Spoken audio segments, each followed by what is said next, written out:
আমার এক চোখে তুমি। টিকেট না দিলে তোর কোনো উপায় নাই রে।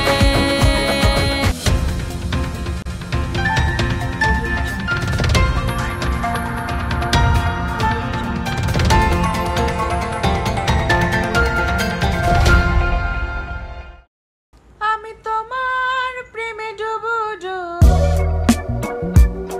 আমি পাবলিক ফিগার, একজন সাধারণ মানুষ না, যে কাজে ডেকে বিয়ে করলাম আর কেউ জানলো না, বললেন তমা মির্জা। তোমাকে পেয়েছি তো। কিছুদিন আগে শোনা গিয়েছিল রায়হান রাফি ও দিঘির প্রেমের গুঞ্জন, তারপর আবার এখন তমা মির্জা ও পরিচালক রায়হান রাফির প্রেমের গুঞ্জন নাকি বিয়ে করে সংসার করেছেন চিত্রনায়িকা তমা মির্জা ও পরিচালক রায়হান রাফি। এ নিয়ে গত মঙ্গলবার ফেসবুকে পোস্টও দিয়েছেন তমা মির্জা কাজের প্রচারে ব্যস্ত সময় পার করছেন। বন্ধুত্ব, প্রেম, বিয়ে ও কাজ প্রসঙ্গে তিনি যা বললেন। বারে বারে আমি তোমাকে চাই, আমার এক চোখে তুমি। আমি পাবলিক ফিগার, একজন সাধারণ মানুষ না, যে কাজে ডেকে বিয়ে করলাম, কেউ জানলো না। আমার বিশাল সার্কেল আছে, বিয়ের মতো এত বড় কাজ লুকিয়ে ও গোপনে করতে পারবো না। তাছাড়া রাফিও একজন জনপ্রিয় পরিচালক, চাইলেই সে লুকিয়ে বিয়ে করতে পারবে না। এত বাজে রিউমার কেউ ছড়াতে পারে, প্রেমের গুঞ্জন হয়, এটা হয় সেটা হয়, আমি কিছুই মন্তব্য দেই না। কারণ আমি মনে করি সিনেমা ইন্ডাস্ট্রিতে যেহেতু কাজ করি, নানা ধরনের আলোচনা সমালোচনা উঠবেই, কিন্তু তাই বলে বিয়ের গুঞ্জন, আমি মনে করি আমাকে কাজের মাধ্যমে আলোচনায় থাকতে হবে। তাছাড়া ব্যক্তিগত বিষয়ে শীঘ্রই মন্তব্য করতেও চাই না।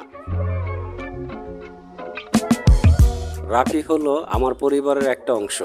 গত 1-1.5 বছর কাজের বাইরে আমি কোনো কিছু নিয়েই চিন্তা করছি না। আগামী 2 বছরও প্রেম বিয়ে নিয়েও আমার চিন্তা নেই। আপাতত প্রেম ভালোবাসার মধ্যেও থাকতে চাই না, শুধু কাজে ফোকাস করতে চাই। প্রেমের লাড্ডু ফুটছে মনে।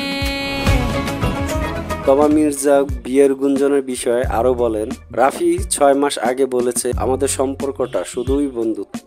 আসলে পরিস্থিতি অনেক সময় অনেক রকম হয়, যে কারণে হয়তো আমাদের 2 পরিবার আবার একত্রে হওয়া, যেমন রাফির বাবা মরে যাওয়ার পর আমাদের 2 পরিবারের সম্পর্ক আরো গভীর হয়েছে। আঙ্কেল যেহেতু মারা গেছেন, বেশি দিন হয়নি, সেই কারণেই জন্মদিন উদযাপনের পরিকল্পনাটা কারোই ছিল না, আমরাও করতে চাইনি। তারপরে তো পরিবারের 2-1 জন, আমরা যারা কাছের মানুষ আছি, তারা তো আর একদমই ভুলে যেতে পারি না। পরদিন তাই সবাই মিলে একটা সারপ্রাইজ পার্টির আয়োজন করেছি, যাতে রাফির মনটা ভালো থাকে। পুরনো বন্ধু বান্ধব মিলেই শুধু একটু আড্ডা দেওয়া, আর কিছুই না। তমা মির্জা বলেন, ভবিষ্যৎ কি আমি জানি না, কারণ আমার ভাগ্যে কি আছে আমি তাও জানি না। আমি আজকে একটা কথাও বলবো, কালকে সেই জিনিসটা হবে না। এটা নিয়ে মানুষ হাসাহাসি করবে বা প্রশ্ন তুলবে, এমন প্রশ্নের সম্মুখীন আমি হতে চাই না। আমি আমার বর্তমান প্রসঙ্গে জানি।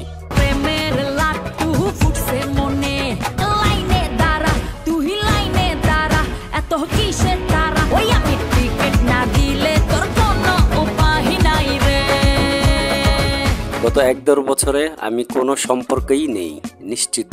সামনে কি হবে সেটা সামনে বলতে পারবো, অগ্রিম কিছু বলতে পারবো না। তাই এইসব গুঞ্জন যাতে না ছড়ায় সেটাই ভালো হয়। পরের লাইনটি কি? পরের লাইনটি আমি বলবো না, পরের লাইনটি আমি আপনাদের মুখে শুনবো।